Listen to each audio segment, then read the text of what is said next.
Welcome to the Ironman Insider Podcast, presented by Morton. I'm your host, Matt Lieto. Each episode, we dive into stories behind the sport, training, the challenges, and the moments that make racing unforgettable. We're not just talking splits and finish times, we're exploring what fuels the best in the world to push boundaries and redefine limits. Today, I'm excited to sit down with Jackie Herring, because Jackie is one of the most consistent, I would say, and inspiring triathletes, known for her world-class racing, but more impressively doing so while balancing a rich family life. A mama too, she's built a career on grit, smart racing, and an ability to show up big on the toughest days. With more than 20 full Ironman finishes and multiple wins around the globe, Jackie has become a steady presence at the front of the sport. And showing this consistency by currently leading the Ironman Pro Series after getting second place in the series last year. And most recently, she lit it up with the Ironman 70.3 Louisville commanding win. What's going on, Jackie? Hey, Matt, Did I get it all? that was a nice intro. That made me feel real good. Thank you. I might call you up and have you repeat that to me sometimes.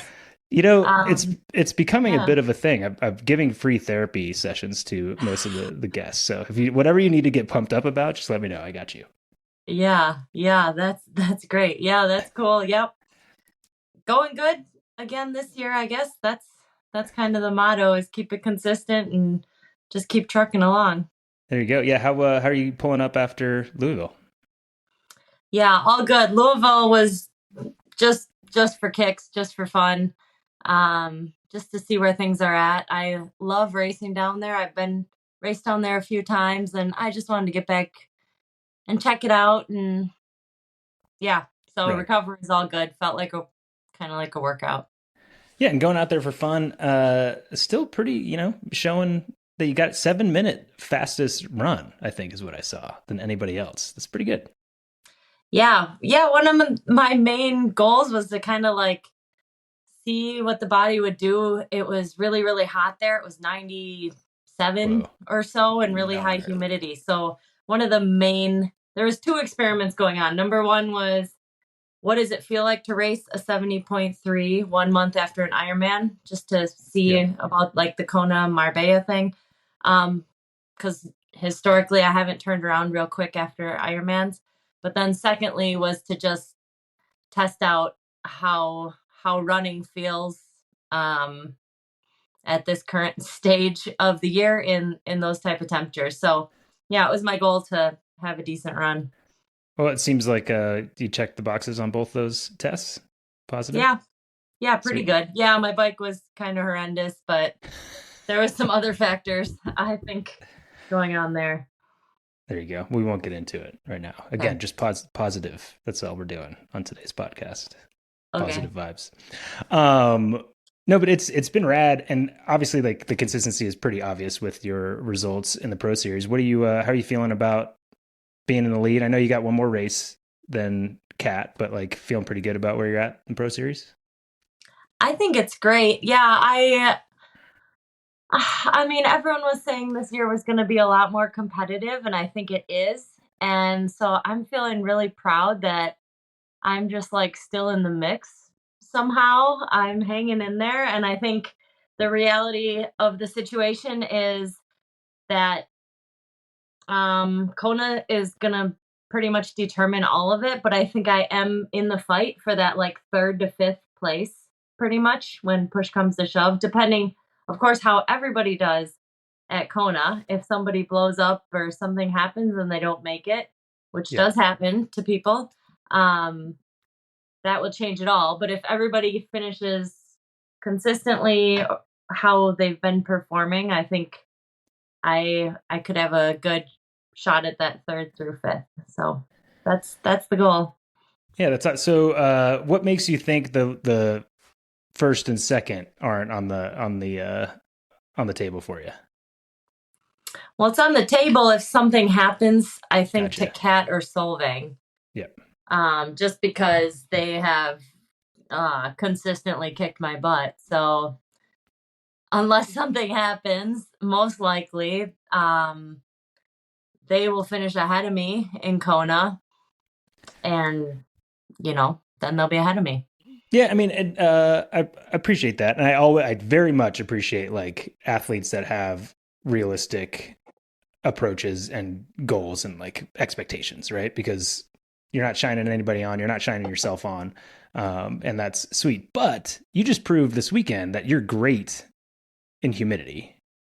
And, you know, those other two, like Kat hasn't shown that she's great in humidity in Kona.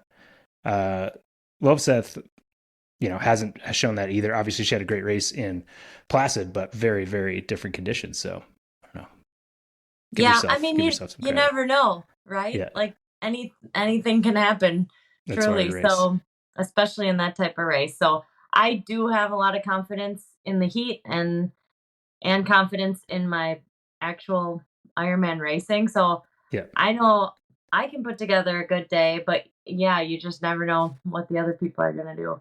And, you know, I've always said, you know, covering a lot of your races over the years, and obviously less Ironman distance races because you only kind of started doing them again a few years ago, that the tougher the course, the better Jackie does. Like over a half distance, right? And how stoked are you about the Marbella course that just came out? Because it's tough. It does look really tough, and I have a few thoughts. Honestly, I wasn't really planning to go because I don't know. You can only do so much racing, and last year really drug on with Worlds being not till December. Yeah, fair. It put a crunch on getting going this year. It just like all kind of snowballs. So I was planning, and still I'm on the fence about just being done after Kona. I'm really on the fence. Yeah. And also, you know, a lot of the 70.3 people are like short course people coming up. It's just changed quite a lot. I think than even how it was, you know, I had a couple top 10s only a few years ago, but I think the racing has just really progressed a lot in the last few years. So I'm not saying I don't think if I have a great day, I think I can still be in the top 10, but I don't know. I just don't want to like overdo my body. And that's totally fair. But again, I'm going to go with therapy session here. I do think though, what you're saying about the racing changing, I feel like you might be right over a like fast 70.3 course. But again, Marbella, I think, in my opinion, goes a little bit towards favoring you a little bit. But yeah, and I appreciate you saying that. Like you've been traveling a lot this year. Can you tell us like how much that, you know, people look at pros and they think it's this extravagant, like fun lifestyle. You get to go everywhere, but it's really tiring doing that from, you know, you race in Oceanside early and then talking about going to Marbella in November. How hard is all that travel? Well, I think it's a mindset. If you have it in your head that traveling is exhausting and you know, I'm dead from travel. I mean, it's the same as anything, just how people get in their head that being a parent is exhausting and it sucks and all this stuff when it's all about how you're looking at it. So, I mean, the biggest travel that could have really put a pinch on me, I think, was going to Ironman Hamburg, and then I was home for only a week before, like, very last minute deciding to go to Australia. And I was only in Australia for like 4 days, and then I came back home. That is ridiculous. It was like the most purest business trip that I've ever been on. I was like, roll up. I didn't see any of the course. Do the thing. Bye-bye. Going home. It was crazy, but actually, somehow, I think because I wasn't stressing about it, I was just allowing the travel to be like, okay, I'm resting and I'm sleeping. And I know it's not always that easy, but in my mind, I was just trying to like stay cool about it. And I think that worked somehow. Yeah, it certainly did. And I mean, there isn't really a tougher place, like maybe South Africa, but Kansas pretty far. Like that's a big trip for 4 days. Yeah. Yeah, it was a journey. And it's awesome. And I know leading into it, and we talked about this offline too, but And I love that you said that it was just kind of a business trip, because I saw some people give you flack for being like, she's chasing the dollars or something like that, not doing it for the love of the sport. It's like, yeah, man, yes, kinda. That's the point, right? Yeah, I mean, I love this sport, but 100%, I would not be able to be doing this if I wasn't making a living from it because, I mean, I'm a grown up and grown ups got to pay their bills. I'm not 20 years old.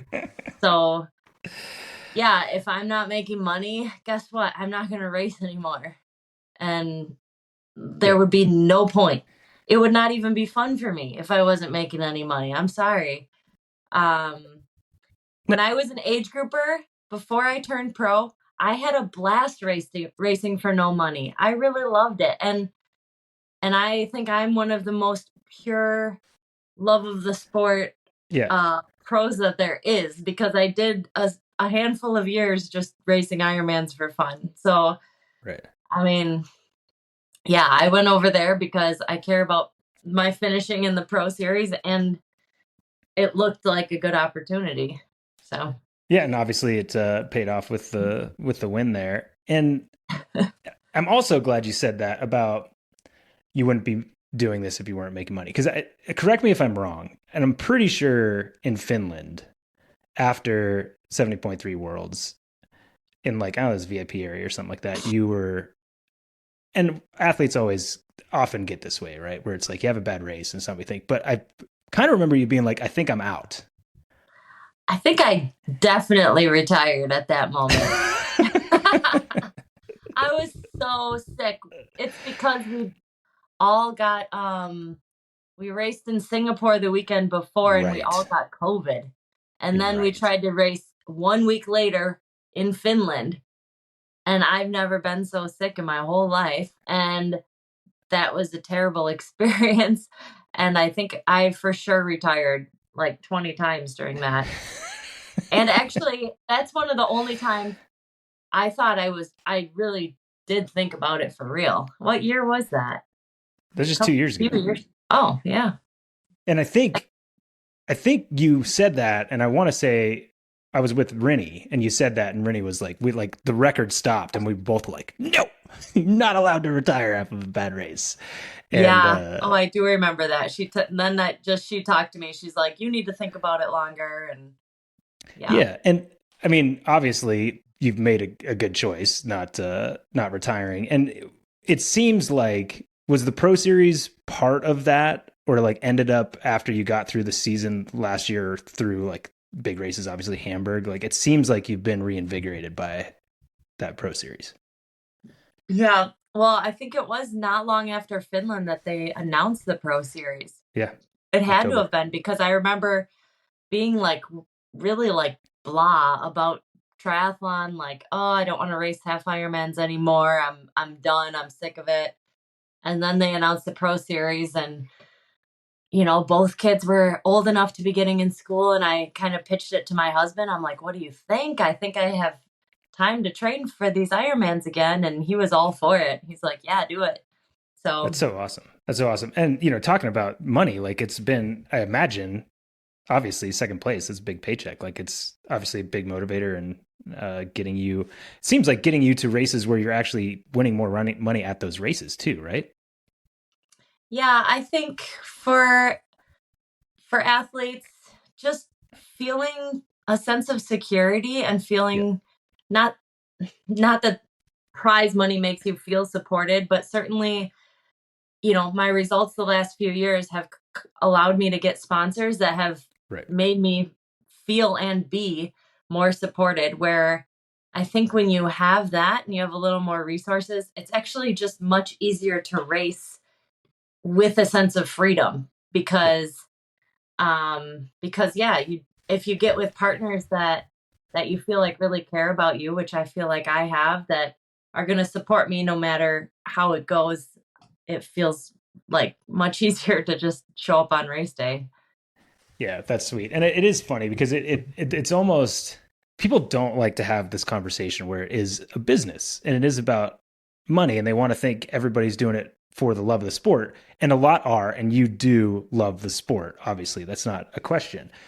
But the stress and anxiety that goes along with being a professional athlete and like thinking that you have to have results at races to be able to pay, like, it's just, again, it's just, there's not security in that. So when you have security, then you show up to a race and you're like you fly down to Canada, like, man, we'll see what happens, you know, what's Yeah. going to, yeah. So that's Yeah. sweet. It's, and you can get, you know, once you've been doing it forever, you can figure out how to get support to get yourself down there and Right. not feel like you're going to be going 10 grand into the hole just to see how you're going to do type of deal. So, yeah, I think, you know, for people just starting out, which was me a while ago, you have to get creative and do other things before you have the track record and the Right. results to get the sponsors. Like,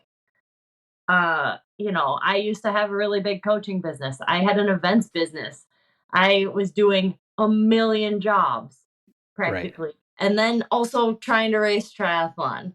And that's just like what you got to do if you want to do it. Yeah. And I mean, am I right in thinking you've started racing as a pro in like 11 or 12 or something like that? Oh, yeah. Um That's a long Probably time. yeah. 2011 maybe. Yes, you got to pay your dues. And yeah, I think that, like, Yeah.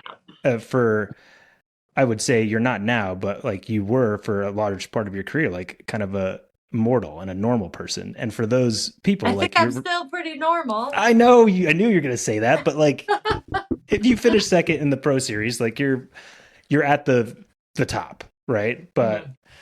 people don't realize that to get there, you have to, a lot of mortals, normal people have to kind of pay their dues and do so by wearing a lot of hats and not just being a pro. So it's sweet to be able to see someone like you, like obviously that's not all you do. You've got a lot going on. I will say we got on for the podcast and Jackie's like, I got burgers on the grill. I got to go get those things off before, like, you're Yeah, we juggling only a had to lot. delay a few minutes and I had to write my family a note. Please check if burgers are done all the way. That's awesome. I Appreciate it. think they're done. If anybody gets some foodborne illness, it's not Ironman's fault. 100% Ironman. Send us some new burgers. That's great. Yeah. I love it. And so obviously, like, we go from that 2 years ago in Finland thinking, okay, maybe you're done. And then getting, I think the announcement was in October for the Pro Series and getting excited about that. Did you think at that time, considering you hadn't raced an Ironman since like 2015, did you at any point think, okay, I'll go to like Hamburg and set the fastest American Ironman time ever and like actually get second in the Pro Series? Did you think you had that Ironman racing in you when you decided to go for the Pro Series? I'm something like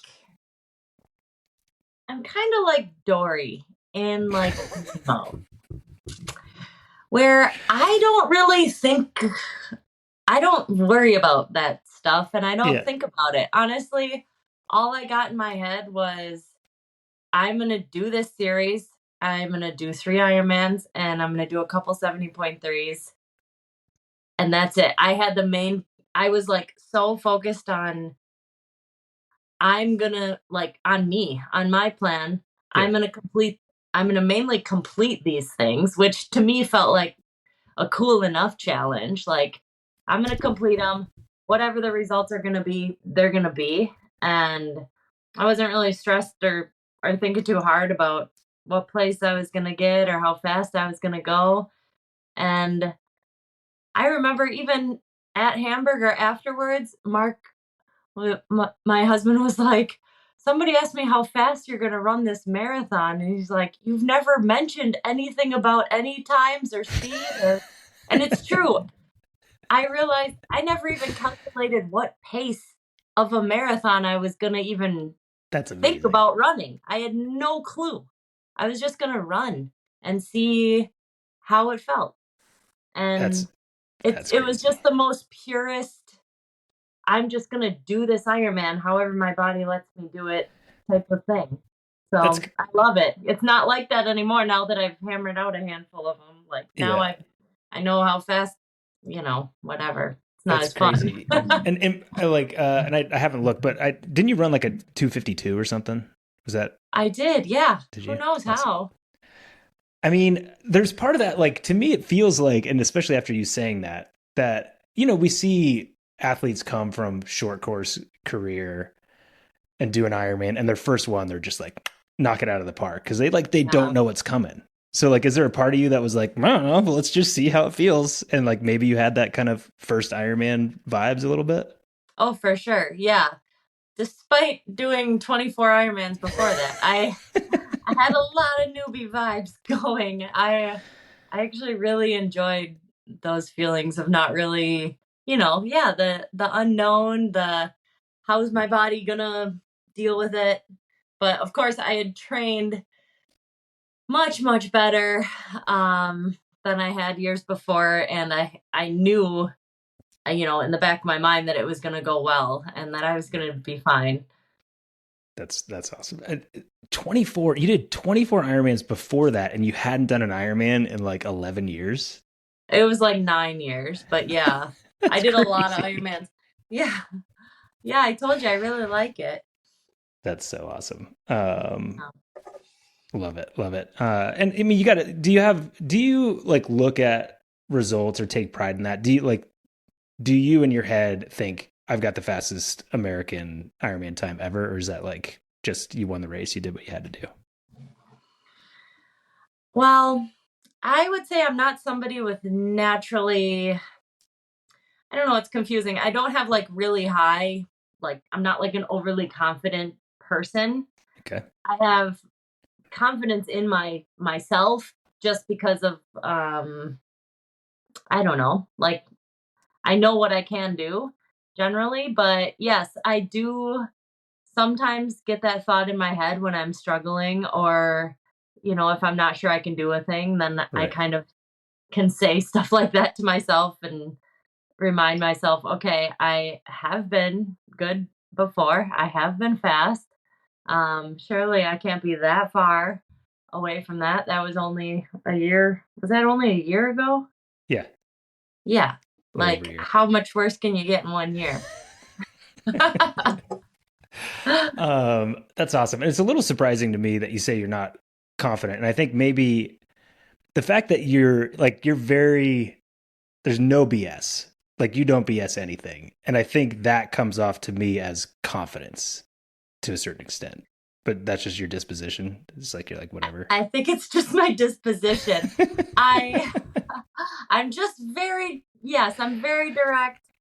I, you know, I'm really realistic with the people I'm racing, and I think sometimes that's a problem for me because I'll go into bigger races and I think I almost already kind of have this thing made up in my mind about who's going to beat me, and who Right. I believe that I can be with, or who I believe that I can beat, and that's not always the most healthy thing to bring into a race, is because you have to keep your mind open that anything can kind of happen, and I could have a day like I had that day in Hamburg at another race. You never know. Yeah. And so if you have that in your head that you like have this not expectation, but this talk or self-talk that this person's better than you or whatever. When you get out racing on race day, is there still that dialogue, or it's when you're on the race you're just doing what your body can do and you're not looking to see what your competitors are doing? Oh, a little of both. Yeah. Yeah, sometimes I think it's tough because whatever you're saying in your head can like live in your subconscious. So if you're on your bike and you're with somebody that you have thought or said that you don't believe that you can ride with, you're probably not going to be able to ride with that person.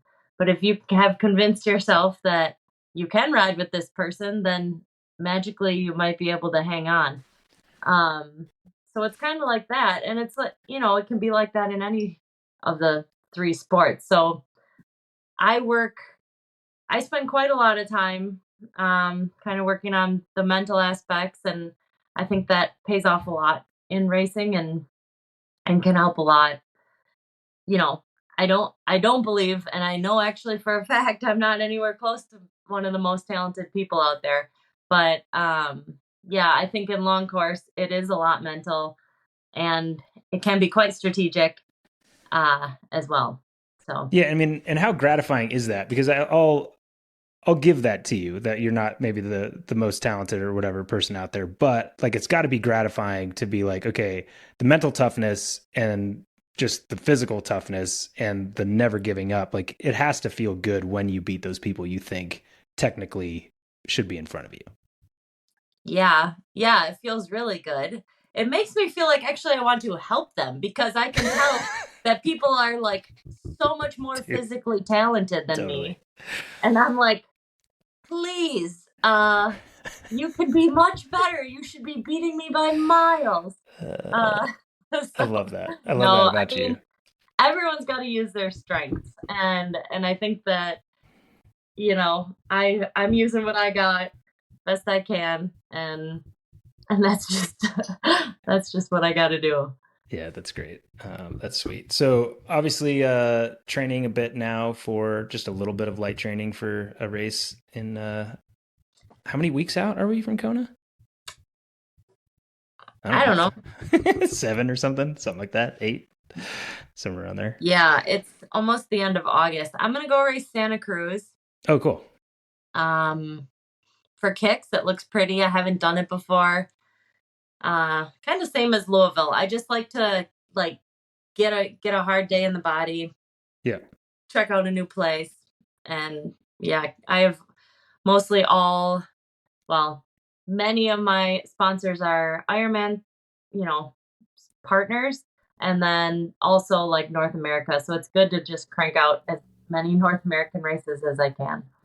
yeah, and I mean, what we talked about earlier, you're banking checks too. That's all helpful, right? Yep, that's always good too. Yeah. That's awesome. So how is the mental and physical training going into Kona? Because you haven't raced Kona since what, 2014 or something? Yes, 2014. I don't I'm excited. I don't know. I think I'm trying to harness my like the newbie type of energy Yeah. again and just pretend like because it is going to feel, I'm sure, way different than 11 years ago. I think there's going to be a lot of things that are different. It'll probably look different. Places change a little bit. Um, A little bit. I have been watching the coverage every year though, so I've seen it. But yeah, I'm trying to, I don't know. I'm just gonna tick off my training just the same as I always do, just a day at a time. Yeah. And, nothing special. It's kind of my motto. Yeah. No, I think that is often the motto of athletes that are consistent, right? Like it's nothing magic about the training. You just got to be consistent in the training and keep putting one foot in front of the other. And it will be different because I think last time you're a different athlete, right? Like we're talking about, you had to pay your dues and these changes that you've had in between 2014 and now obviously having 2 children and being accomplished professional triathlete. Like you were top 30, I think, somewhere around there in Kona in 2014. Like, but now you're going in as, you were ninth in at the world championships last year. Obviously you have some expectations. Does it change that experience for you? Or is it still like you can go in just being like, we'll do what we do, see what happens? I mean, obviously it'll be way different than it was back then because back then I was just essentially operating like an amateur, I think. Um but now, yeah, I'm the things I'm looking for in this experience are, I'm bringing the family. They've heard a lot about Kona before and they Right. haven't been there. So I'm looking to show them a good experience and have fun there with them and help them see what the Ironman World Champs in Kona is all about. These are such cool memories for kids. And there's kids, you know, this is probably kind of the start of kids growing up who have been there and now are adults racing in Kona. And Maybe Right. that'll be my kids someday, but I think it's just neat to kind of bring the next generation along for the ride and let them see it. So that's one of my main things that I'm looking for the trip. I'm hoping, I'm hoping to have fun. I want to enjoy it. I want to like obviously on race day itself, I plan on like ripping my legs off and going to the depths of my soul, but that's only for like a short period of time. That's only a few hours of the whole experience. So everything else is going to be focused on just enjoying the experience and making the best of it. That's great. And is that part of the way that it seems like you're able to stay grounded in this career and a career that's very performance based, right? Like you have to have good results to be able to make money at the sport, to have sponsors that are supporting you and giving you that stability. Is the fact that like it seems like your career obviously got better after you took time and had two children and started a family. And do you take pride in the fact that you've kind of proven that you can be better after starting a family? And in return, are you getting some, like, it seems like you're getting enough distraction or like the priority in your life is your family. And then like you get to do this other thing that's also sweet. Thank you for saying that. I'm glad it seems that way because that is how I'm trying to have it be. Yeah. Um, yeah, I think having kids helps you get your priorities straight and it helps you figure out that life is really just like way more important than any job or anything else. And there's a lot, whether people have kids or don't have kids, you can still have a really full and rewarding life. And I think it takes stepping away from something, you know, like triathlon, for example. I think people get a little too wrapped up in it, and I think that can cause stress.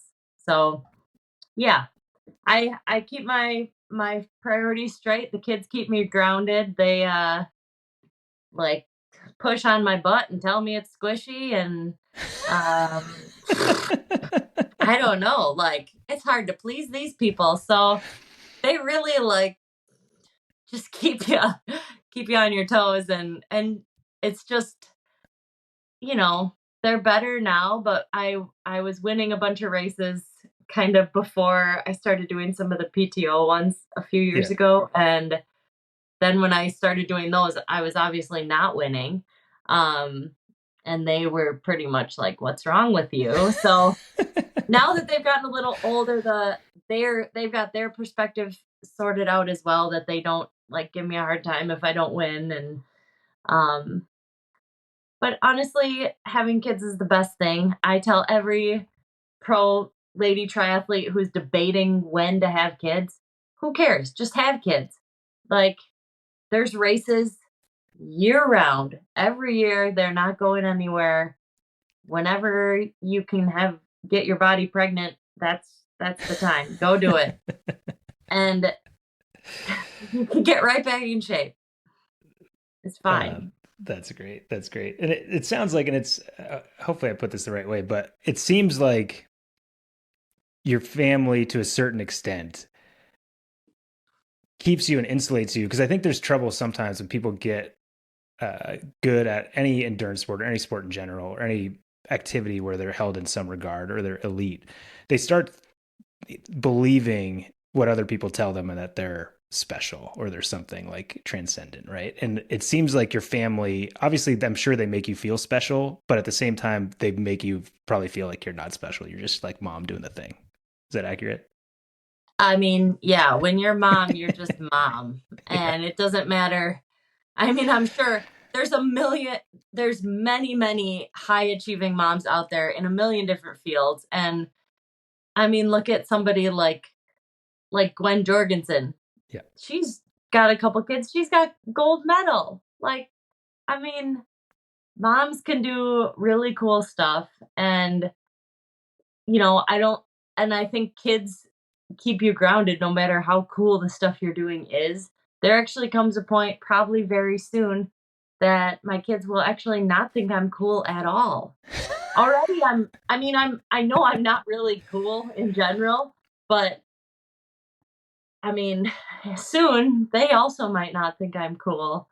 Um, but that's life, and I'll still just be mom.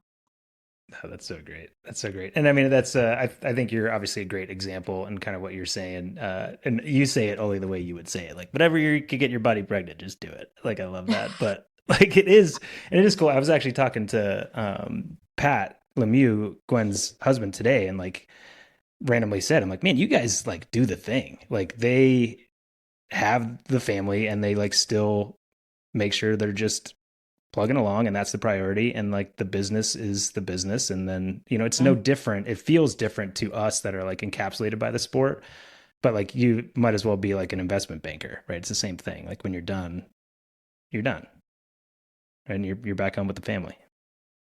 I guess so. Yeah. I mean, work is work. You just do it. Yeah, that's Doesn't cool. matter what you're doing. But you Yeah. found a pretty cool job to do, I would say. What do you think, if you look back, because you're also been doing this for a long time, Hmm. and I'm not going to bring age into it, but I guess I am bringing age into it. You're also like, it seems like the best athlete you've been at, obviously the oldest age that you've been as well, but like, are you 40 or close to 40 at this point? I am 40. Yep. 40. Yeah. Are you proud of that? That like, honestly, like you've shown that you can have two kids in the middle of your career and give your best results and have like what seems like a very well-rounded life at the age of 40. Like it's pretty good example. Yeah. When I'm having a bad race, I actually then switch it. I did this at Lake Placid because I was like on the struggle bus. Yeah. I switched it in my head where I'm like, I am destroying the 40 to 40, whatever the heck that age group even is. Yeah. I like switched it, and then I was like, I am crushing it in my age group, because here I was trying to, I don't remember what, oh, it was that young German girl I was running next to. I'm like, she's probably like 26 years old or something. So when I'm having, um, you know, I am proud of that. And, Yeah. I think if I went, this might be one thing I don't want to bring up, but it just popped in my head. So I have to say it. Um, I think I would maybe be the oldest person at 70.3 worlds if I went there, which I Interesting. didn't really want to do that. So that might be why I'm not going. Oh no, you're going. Is it Only in if you guys sign a contract not to mention that during the broadcast, Okay, yeah, we could do please. that. I think we could do that. Is there somebody else? Now we're calling out people older than you that's racing Kona? Maybe. Maybe. I know there's at least one or two other 40-year-olds, Oh, okay. but the race is on my actual birthday. So you're going 41. So I might be the oldest then. Oh, we're definitely talking about that on the broadcast. I made no. You can say it's my birthday. I don't care. No, we don't. Whatever. I mean, at this point, I should actually be proud of it because, Yeah. I mean, it is kind of cool. I am proud of my body and that it's still like doing this and feeling healthy, and I still enjoy it. That's rad. And I mean, I'm gonna really want to see you at Marbella. I mean, like, no pressure, but like really want to see you there because I do think it's gonna be a good course for you. Oh, all right. Well, we'll see how it goes. Deal. Okay. Couple last questions. I know you've got you gotta go do the dishes, I'm sure now. The kids ate the burgers. No, Go back to the being person mom. who cooks dinner doesn't wash the dishes. Dude, I love that. It's a one or the other deal. That is how I live my life as well. Yeah. Do you prefer to be the cooker or the dish cleaner? I don't care. Doesn't matter. It changes. Whoever's got time around the time to be cooking is the one that cooks. Who's ever home or Yeah. who's ever got the energy or motivation to cook is the one that cooks, and then the other person is stuck cleaning up. Definitely. Love it. Okay. Easy question first. What's, did you buy anything new at Costco recently? What have you bought at Costco? I had the most insane huge haul today. Did you today? Yes. So good. Well, they have this thing going on with Procter and Gamble. So all Procter and Gamble stuff is on sale. And if you save your receipt and you send in, you get a $25 gift card for every 100 you spend, 50 for 200. Whoa. Procter and Gamble is like toilet paper, deodorant, They do shampoo, everything. Yeah. So you just buy all this and you can send in your receipt. Look at that. Still, you're banking Ironman Pro Series checks, but you're still clipping coupons. Love it. I mean, work smarter, not harder. Dude, you're giving so many golden tickets of advice today. I love it. Yeah.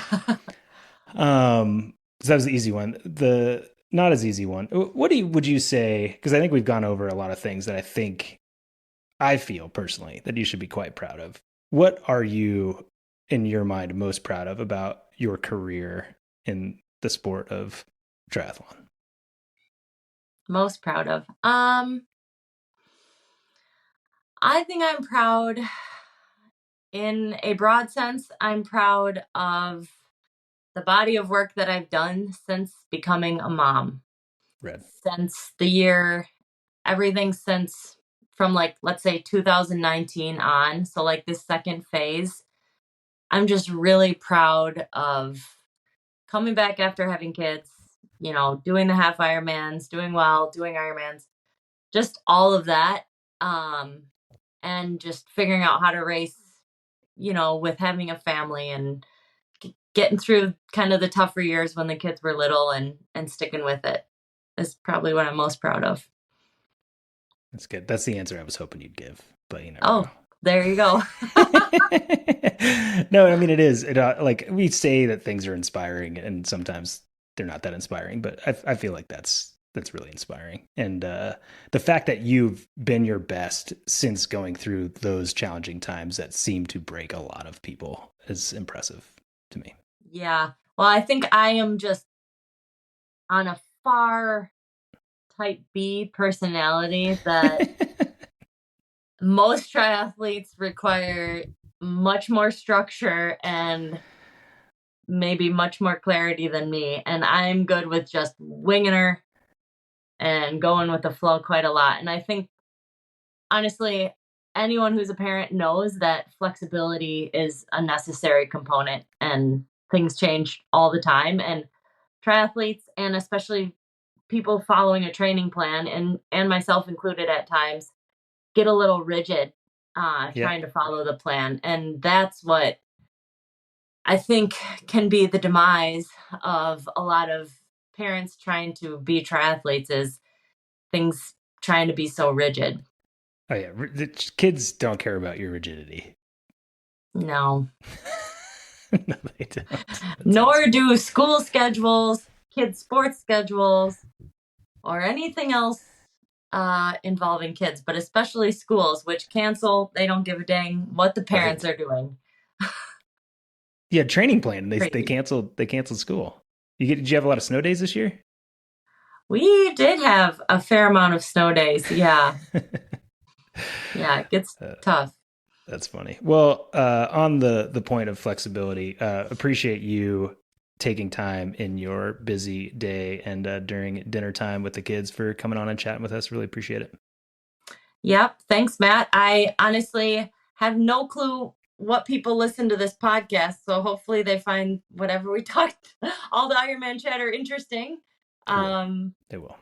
Hopefully those are the people, and hopefully I will see some of them in Santa Cruz or Kona. Yeah, sweet. Those are the people. Thanks so much, Jackie. Appreciate it. Yep. Thank you. Great stuff from Jackie. Down to earth. Again, no BS. She gives it to you straight. And it's awesome to see that she does do it for a living, but really, truly loves every minute of it, and the experience that she's able to bring with her family to the events and stuff. I can't wait to see her and her family enjoying their time in Kona this year. Well, to stay across the latest in the Ironman and Ironman Pro Series news, follow at Ironman Try on Instagram and check out proseries.ironman.com for standings, athlete bios, episodes of A Fighting Chance, and replays of all the races and more. Of course, I also want to thank our presenting sponsor, Morton, the official sports performance nutrition partner of the Ironman Global Series, and all Ironman athletes have access to Morton hydrogels and solids out on course in 2025. Thanks so much to y'all. Could not do this podcast without you. And if you like this conversation, please like, share, and subscribe wherever you listen to this podcast. And if you're on the trainer, you can watch the podcast on the Ironman Triathlon YouTube channel. I'm Matt Lieto. Thanks so much for listening in. See you next time.